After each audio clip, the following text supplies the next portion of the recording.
into my room. Tapos tulog po ako, kunyari. Pero hindi ako makatulog kasi nagugutom ako. And I just pretended I was asleep, and then she just prayed for me. And she started crying. And then at that moment, I realized, why am I doing this? So the next morning, may lechon po sa ref. Dinner ko na yung pagiging anorexic ko, and I wrote my very first song ever. And this was the second time I accepted Christ and said, you're not just going to be my Savior. From now on, you're going to be my Lord. And so I wrote my first song, and it's called After Your Heart. And basically, it's about running the race and just trusting God.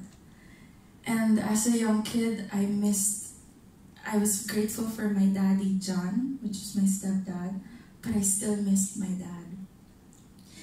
And I was grateful for my mom, but I still felt out of place in my own home. And I was still bullied, still felt different. Until I wrote this song. And this was the moment that I knew that I was going to worship inside and outside of church. And the song goes, 'Cause I don't wanna go somewhere else. I wanna run towards you. I don't wanna look away, 'cause my eyes are set on you. I don't wanna live for someone else, 'cause you gave a brand new start, and these feet will keep on going. I'm after your heart. So that song is basically my commitment song to the Lord, that no matter what happens, no matter what life brings my way, maging successful man ako or hindi, mahanap ko man yung daddy ko or hindi, I'm gonna keep going. Because you are faithful regardless. Amen. And then, you know, just like all our Christian walks, there are highs and there are lows. And I was 14 when I signed with my Cornerstone, with my management. That was 11 years ago. And experience ko po na ang daming nag-audition with me, naka-age ko. Tapos ako lang yung, siguro 14 kami nun. Tapos silang 13 na nakukuha. Tapos ako hindi. Kasi mukha daw akong mukha daw taga-Olongga po.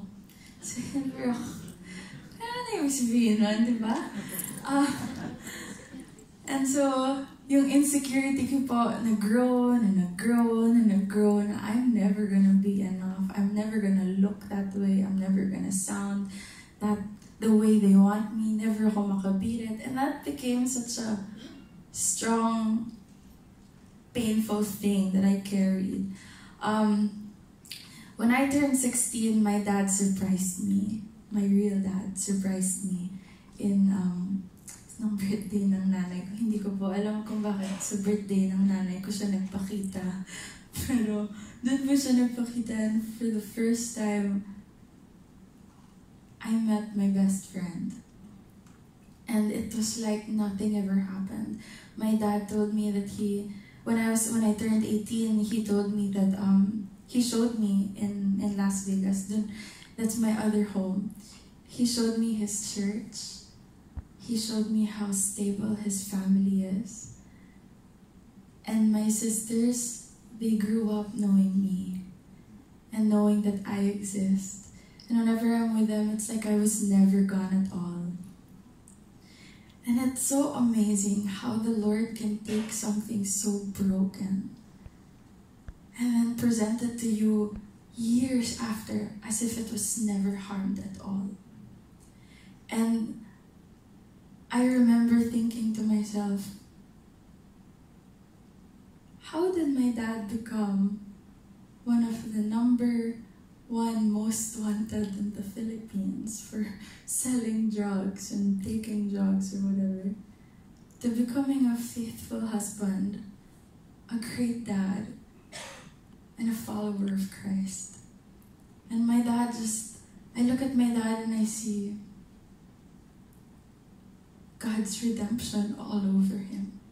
Just like he was never, ever who he was before.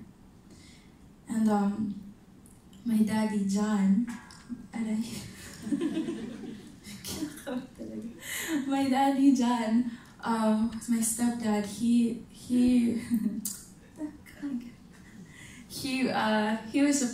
a pastor in Olongapo. So I grew up as a pastor's kid. And he taught me most of the things that I know now. But we had a really big fight nung nag-boyfriend po ako nung college. Hindi ikaw yan.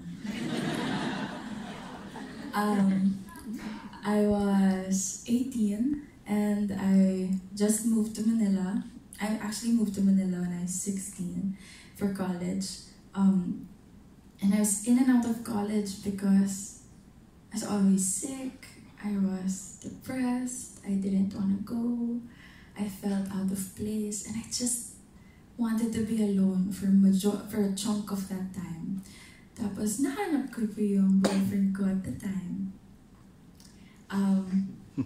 And it was good until he failed me countless times.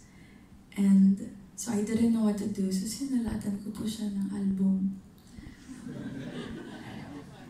And during that time, I went into depression again. And because I couldn't get through a class, hindi ako makatapos-tapos ng college, I was broke.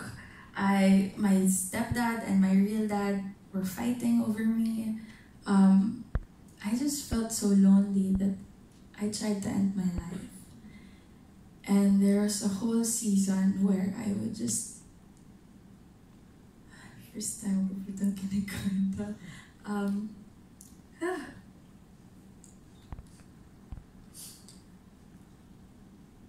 There was a whole season where I would sit on the edge of our balcony at 2 in the morning and I would just want to jump. And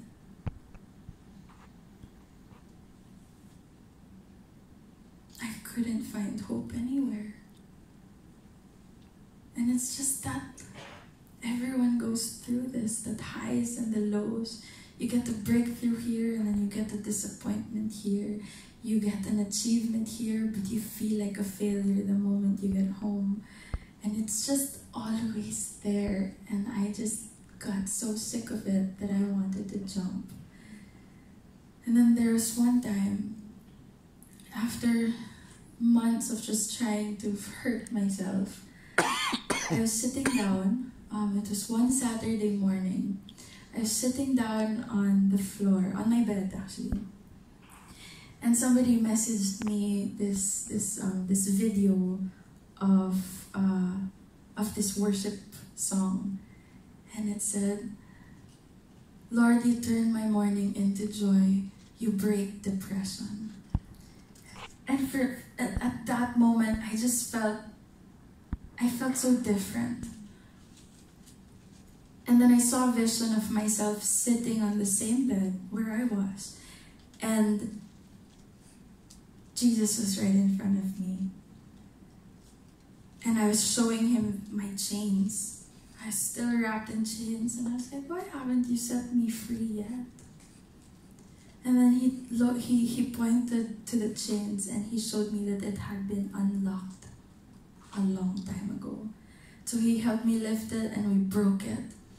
And then that same morning, my boyfriend at the time, called me and said, "Hey, I just woke up, I had a dream about you. You were on a hill dancing in a white dress. You looked so free." And then an hour later, my mom calls me and she said, "Hey, I just woke up, I had a dream about you. You were in a white dress and you looked so free."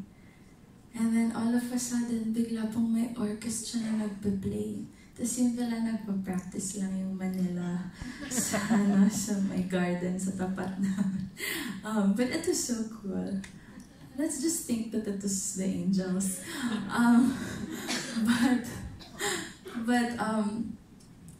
that was the very last time I tried to commit suicide. And I will be honest with you, the depressive mode still comes, the anxiety still comes, the feeling like a failure still comes, but hope never left my side ever since. And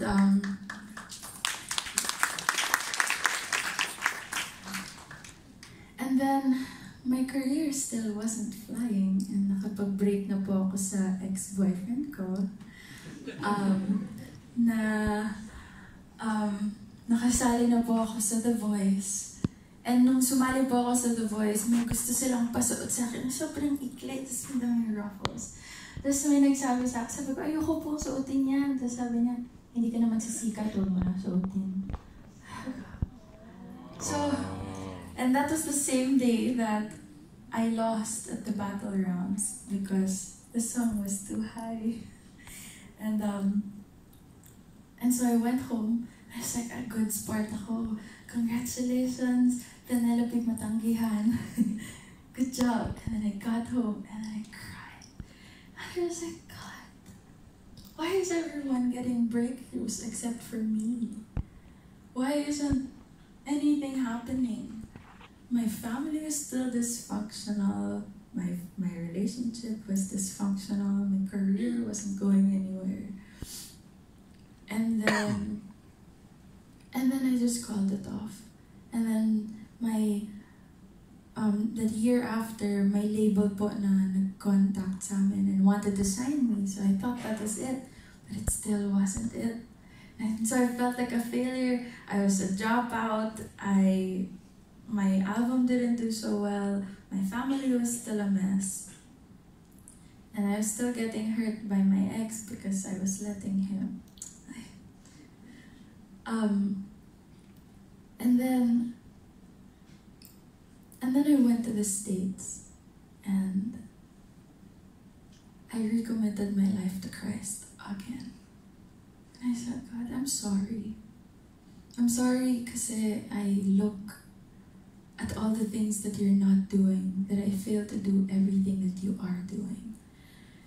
And I told God, I was like, okay, from now on,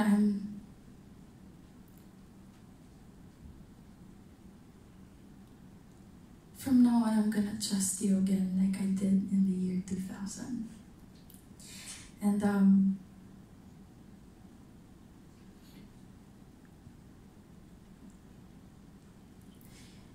then I was okay na. Tapos my bestest friend in the whole wide world, my lola, passed away 2 years ago.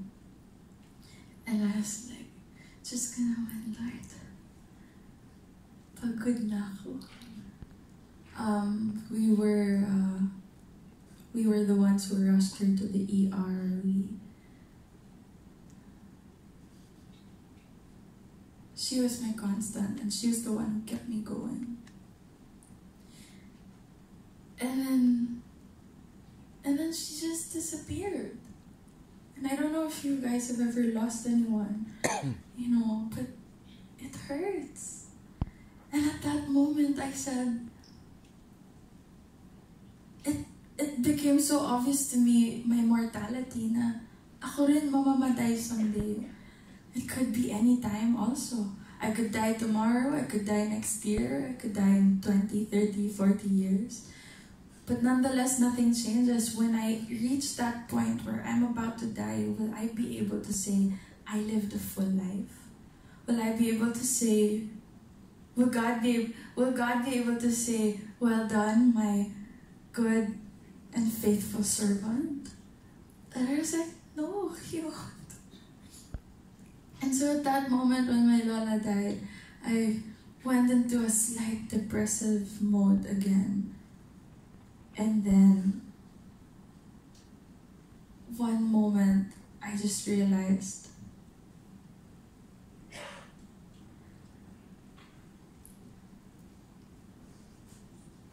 we reach the end of my life, soon or later, I want to be able to say I lived a life that pleased the Lord. And it was that moment that I remembered my After Your Heart song. And I remembered that